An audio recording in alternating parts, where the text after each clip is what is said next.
Hello विद्यार्थी मित्रों, गया लेक्चरनी अंदर આપણે પાઠ 7 મેં તમને સમજાવ્યો સોચ अपनी अपनी। તો અત્યારે આપણે કાવ્ય છે સંવાદ શૈલીમાં એટલે કે વાતચીત કરતા હોય એવી રીતે આ કાવ્યની રજૂઆત થયેલી છે, તો એ કાવ્ય સમજીશું। तो काव्यना लेखक छे मैथिली शरण गुप्त। लेखक परिचय पहला अपने वाँचीए। राष्ट्रकवि मैथिली शरण गुप्त का जन्म सन 1886 में चिरगांव जिला झांसी उत्तर प्रदेश में हुआ था। बचपन से ही कविता में उनकी रुचि थी। आचार्य महावीर प्रसाद द्विवेदी की प्रेरणा से वे खड़ी बोली की ओर मुड़े और उनकी कविता में निखार आया। उन्होंने अपनी कविताओं में भारतीय जीवन को समग्रता से समझने एवं प्रस्तुत करने का प्रयास किया है। खड़ी बोली हिंदी के आरंभिक उन्नायकों में से एक थे। साकेत गुप्त जी द्वारा लिखित महाकाव्य है। इसके अतिरिक्त यशोधरा, पंचवटी, भारत भारती तथा जयद्रथ वध आदि इनकी मुख्य काव्य कृतियाँ हैं। इनकी मृत्यु सन 1964 में हुई। मारने वाले से बचाने वाला बड़ा होता है, यह उक्ति चरितार्थ हुई है।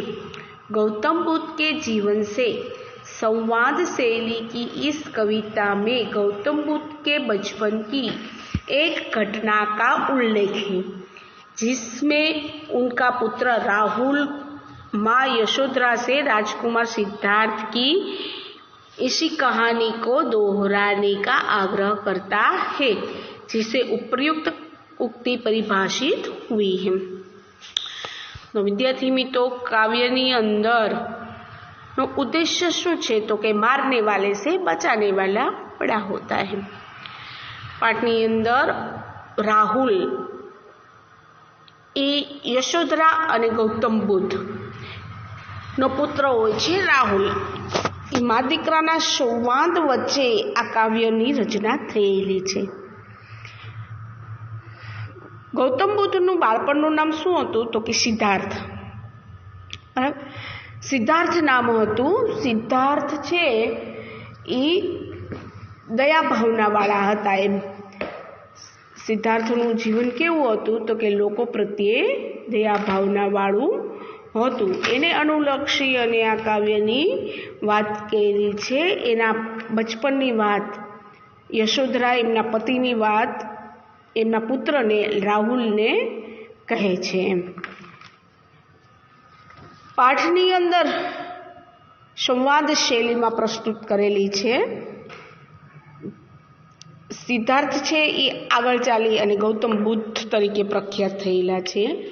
આપણે એની બચપનની વાતો પણ ઘણી બધી સાંભળેલી હોય છે કે એના જે આપણે જન્માક્ષર જે હોય કુંડળીની અંદર એવું લખેલું હતું, આ ઘર છોડી દેશે, ઘર પરિવારનો ત્યાગ કરશે અને એક બુદ્ધ સંત બની જશે। તેમના પિતાજીએ ઋતુના મહેલો પણ બનાવેલા હતા કે જેથી કરી અને એને કોઈ એવું ફીલ ન થાય કે માનવ જીવન છે એ રુચિકર નથી। એમાં ઘણું એને એવું વાતાવરણ બધું જોઈને મને માનવ જીવન પ્રત્યે અરુચિ જાગે છે અને પોતે ઘર ત્યજી અને તપ કરવા માટે વહી જાય છે અને એ બુદ્ધ ગૌતમ બુદ્ધ તરીકે પ્રખ્યાત થાય છે।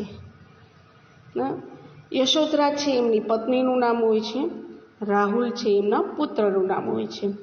બચપનની એક ઘટના છે સિદ્ધાર્થની, તો એની મા એને વાત કરે છે। પાઠનું નામ છે કાવ્યનું નામ છે માં કહ એક કહાની। કહાની એટલે કે વાર્તા। એની માને કહે છે રાહુલ કે મને એક વાર્તા કહે। તમને પણ વાર્તા સાંભળવી તો મજા જ આવતી હશે। તમે પણ તમારા મમ્મી કે દાદીમા પાસેથી વાર્તા સાંભળતા જ હશો। એમ રાહુલ પણ એમના મમ્મીને કહે છે કે મને એક તું વાર્તા કહે છે કે માં કહે એક કહાની। तो काव्यनी अंदर આપણે पंक्ति सहस्त्र समझिए कि माँ कह एक कहानी। बेटा समझ लिया क्या तूने मुझको अपनी नानी। राहुल के माँ कह एक कहानी, मैंने एक वार्ता की। यशोधरा इन्हें जवाब आपे छे कि बेटा समझ लिया क्या तूने मुझको अपनी नानी।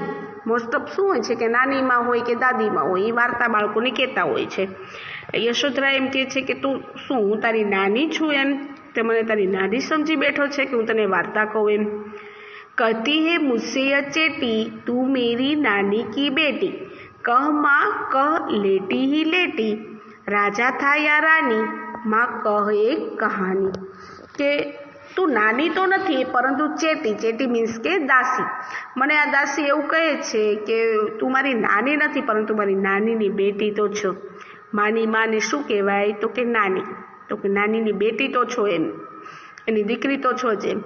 એટલે કહે છે કે તું ભલે સૂતી સૂતી કે મને થાકી ગઈ હોય તો, પરંતુ મને વાર્તા કે એમ કરી વાર્તાની પોતે શરૂઆત કરે છે। રાજા થા યા રાની, કે વાર્તાની અંદર શું હોય, એક રાજા હતો એક રાણી હતી, એટલે એવું પોતે શરૂ કરી દે છે અને કહે છે કે તું મને આવી વાર્તા કે રાજા રાણીને। तू है हठी मानधन मेरे, सुन उपवन में बड़े सबेरे, तात ब्राह्मण करते थे तेरे, जहाँ शूरभी मनमानी, जहाँ शूरभी मनमानी, हाँ माँ यही कहानी। કે માનધન એટલે કે પુત્રને પ્રેમથી બોલાવે છે કે સુન તું બહુ ખૂબ જિદ્દી છો એમ, તું તારી વાતને છોડીશ નહીં। તો કહે છે કે મારા વહાલા દીકરા તું જો અને સાંભળ કે એક દિવસ વહેલી સવારે તારા પિતાજી બગીચામાં ફરી રહ્યા હતા। વાતાવરણની અંદર મનગમતી સુગંધ પ્રસરાયેલી હતી। મનમાની એટલે મનગમતી, શુભી એટલે સુગંધ, तात એટલે પિતા, ભ્રમણ એટલે ફરવું। કે એક દિવસ બગીચાની અંદર તારા પિતાજી ભ્રમણ એટલે કે ફરતા હતા, ત્યાં સુરભી એટલે કે પવન, સુગંધ, મનગમતી સુગંધ ફેલાયેલી હતી।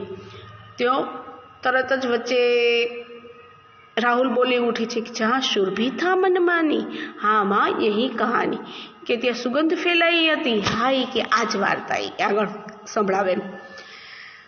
यशोधरा आगळ कहे छे वर्ण वर्ण के फूल खिले थे, झलमल कर हिम बिंदु जिले थे, हल्के झोंके हिल मिले थे, लहराता था पानी, लहराता था पानी, हाँ हाँ यही कहानी।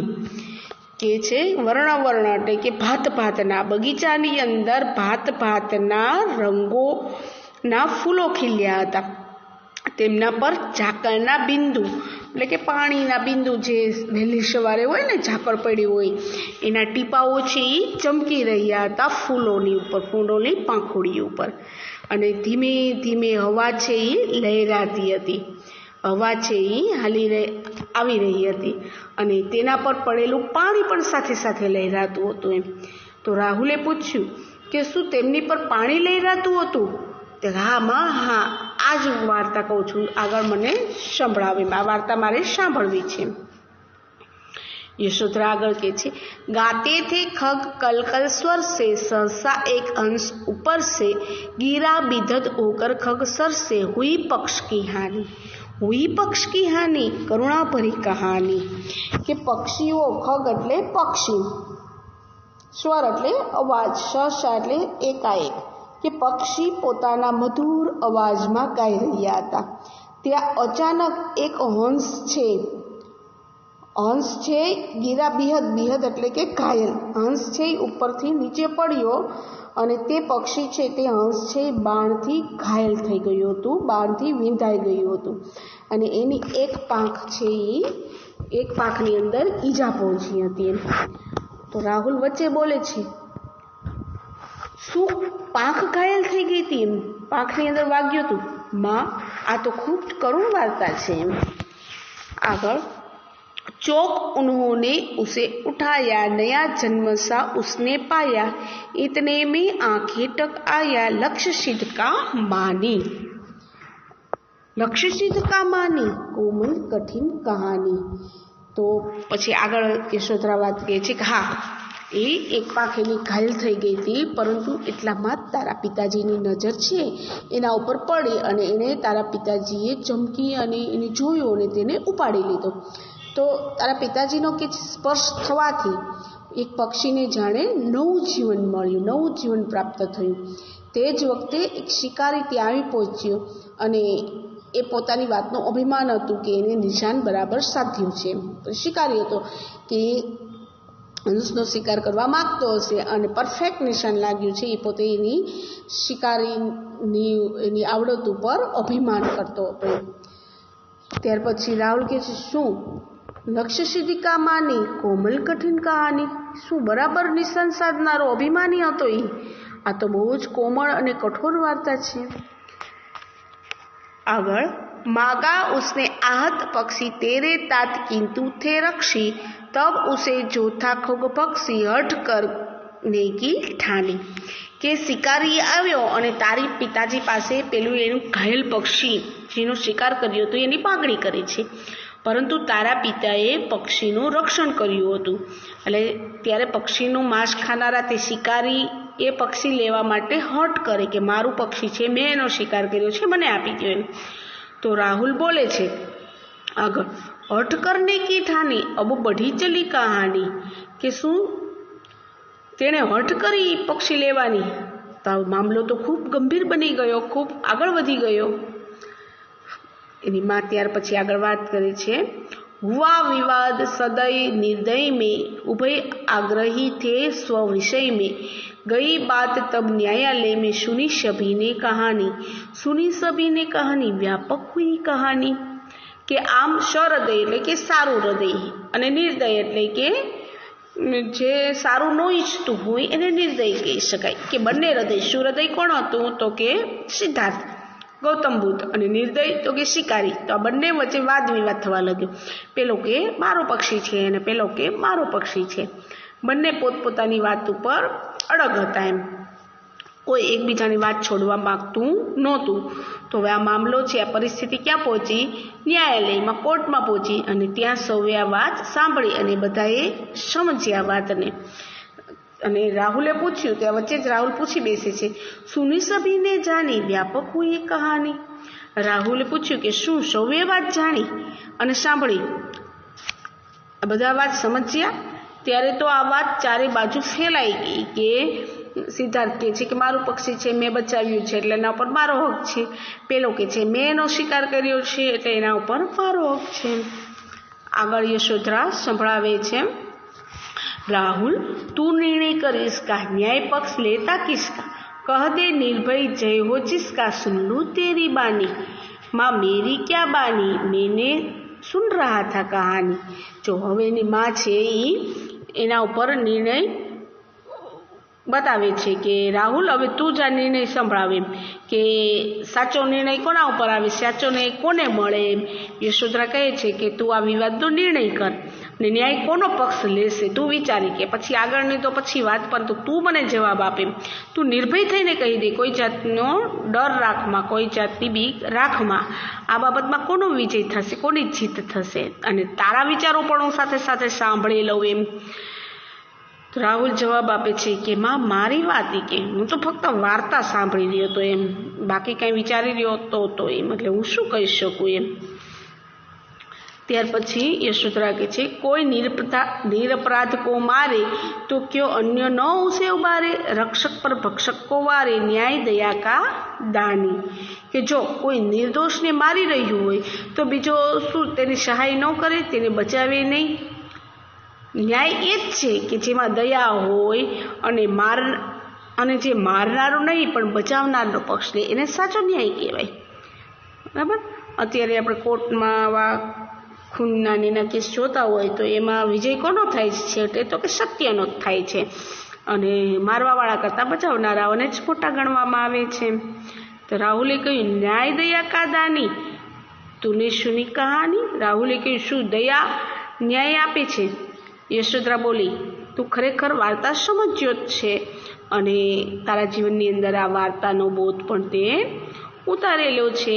આમ અહીંયા કાવ્ય છે એ પૂર્ણ થઈ જાય છે. સરસ મજાનું કાવ્ય છે. હજી પણ તમે એક વખત વાંચી લેજો, લીટીએ લીટી મેં સમજાવ્યું છે અને આશા છે કે તમને આ કાવ્ય સમજાઈ ગયું હશે. પાઠની અંતમાં સ્વાધ્યાય અભ્યાસની આપણે ચર્ચા કરીએ છીએ. તમારી નોટબુક્સ લખી અને તૈયાર જ રાખવાની છે, ગમે ત્યારે આપણે ચેક કરી શકાય, ચેક ન થાય તો તમારે લખવાની પ્રેક્ટિસ તો રહેશે, બરાબર। चलो હવે આગળ આપણે અભ્યાસના પ્રશ્નની ચર્ચા કરીએ। તો રાहुल के पिताजी कहाँ भ्रमण कर रहे थे कब? क्या લખવાના છે અને क्या નથી લખવાના એ જ ખાલી હું તમને કહીશ, જવાબ નહીં આપું, કારણ કે તમે વિચારી અને તમારી જાતે જવાબ લખજો, બરાબર। એ લખવાનો છે। ત્યાર પછી આખે ટકને રાहुल के पिताजी से क्या मांगा, टूंका प्रश्नो છે, बराबर। राहुल के पिताजी कहाँ भ्रमण कर रहे थे? तो कि राहुल के पिताजी बगीचे में सुबह सुबह भ्रमण कर रहे थे। आंखें टक એટલે शिकारी। राहुल के पिताजी से क्या मांगा? तो कि उनका किया हुआ शिकार मांगा। उपवन की शोभा कैसी थी? बहुत ही निराली थी। माँ से कहानी सुनकर पुत्र ने क्या निर्णय सुनाया? तो माँ से कहानी सुनकर पुत्र ने क्या निर्णय सुनाया? तो ये जवाब में शू आवे? तो के रक्षक पर એટલે કે बचाने वाला हमेशा मारने वाला से बड़ा होता है। ત્યાર પછી પાંચમો પ્રશ્ન, પ્રસ્તુત કથા કાવ્ય કા સાર लिखिए। મેં સમજાયું એમ હિન્દીમાં તમારે આખી સમજૂતી લખવાની રહેશે। ત્યાર પછી રેખાંકિત શબ્દો કે બહુવચન में बदल कर दोबारा लिखिए। જે લીટી દોરેલા શબ્દો છે એનું બહુવચન આપવાનું છે અને જે લીટી દોરેલા છે ત્યાં બહુવચન આપણે કરવાનું છે। તો તમને હું એક વાક્ય સમજાવી દઉં છું, બીજું તમારી હાથે તમે લખી શકો છો, બરાબર છે। પહેલું વાક્ય છે લડકી ને નઈ સલવાર પહેની હે। તો લડકી અને સલવાર બંને નીચે અંડરલાઈન છે, બરાબર। તો એ બેનું બહુવચનમાં પરિવર્તન કરવું પડશે। તો લડકીનું શું થાય બહુવચન? તો કે લડકીઓ। સલવારનું શું થાય? તો કે સલવારે। તો આખું બીજું વાક્ય કેવું થશે? તો કે લડકીઓને નઈ સલવારે પહેની હે, બરાબર। આ રીતે 5 વાક્યો તમારે લખવાના છે। નેક્સ્ટ છે સ્વાધ્યાયના પ્રશ્નો। पहलो प्रश्न है काव्य पंक्ति का भावार्थ अपने शब्दों में लिखिए। જેટલી કાવ્ય પંક્તિ આપેલી છે એનો ભાવાર્થ એટલે કે એનો અર્થ લખવાનો છે। માત્ર બે કે 3 લીટીમાં એનો અર્થ થશે એ લખવાનો, બરાબર। 2 આપી છે, 2 પંક્તિઓ બંનેનો। ત્યાર પછી પ્રશ્ન બીજો છે चित्र के आधार पर अपूर्ण काव्य को पूर्ण कीजिए। આપણે આ ગયા પાઠની અંદર ભણવું હતું, આમાં ભણવું છે અપૂર્ણ કાવ્યને પૂર્ણ કરવાનું, એ કંઈ જરૂર આપણે છે નહીં। ત્રીજો પ્રશ્ન છે एक दिन अकबर ने बीरबल से पूछा बीरबल दुनिया में सबसे अधिक शक्तिशाली कौन थे? बीरबल ने क्या कहा होगा? सोचकर कहानी को आगे बढ़ाइए। આ ખાલી વિચારવાનું જ છે, બરાબર। આગળ વાર્તામાં શું આવે એવું, એટલે આ कोई परीक्षा लक्षी है नहीं। चौथो, अगर पाठशाला के सामने दुर्घटना हुई हो तो आप क्या करेंगे? कोई एक्सीडेंट थयो होय तमारी नजरनी सामे के तमारी स्कूलनी सामे तमे जोता होय तो तमे शुं करो? विचारो व्यक्त करवाना छे। रूबरू मळशुं त्यारे आना विषे आपणे चर्चा करीशुं। હવે એ 2 પ્રશ્ન નથી લખવાના, 3 આવ્યા ને આમ તો। કાવ્યવાળો ત્રીજો, ચોથો, પાંચમો લખવાનો છે इस कविता को कहानी के रूप में लिखी, બરાબર। વાર્તાના રૂપમાં, કાવ્ય સ્વરૂપમાં આપેલી છે પણ આપણે વાર્તાના સ્વરૂપમાં એને લખવાની છે। પ્રયત્ન કરજો, જરૂર તમે લખી શકશો, બરાબર। હવે ભાષા સજ્જતા છે એ વ્યાકરણનો પોઈન્ટ છે ક્રિયા કે કાલ। તો એ આપણે નેક્સ્ટ લેક્ચરની અંદર સમજશું, ક્રિયાનો કાળ। ઓકે, ત્યાં સુધી અહીંયા આપણે પૂર્ણ કરીએ છીએ। આભાર, ધન્યવાદ।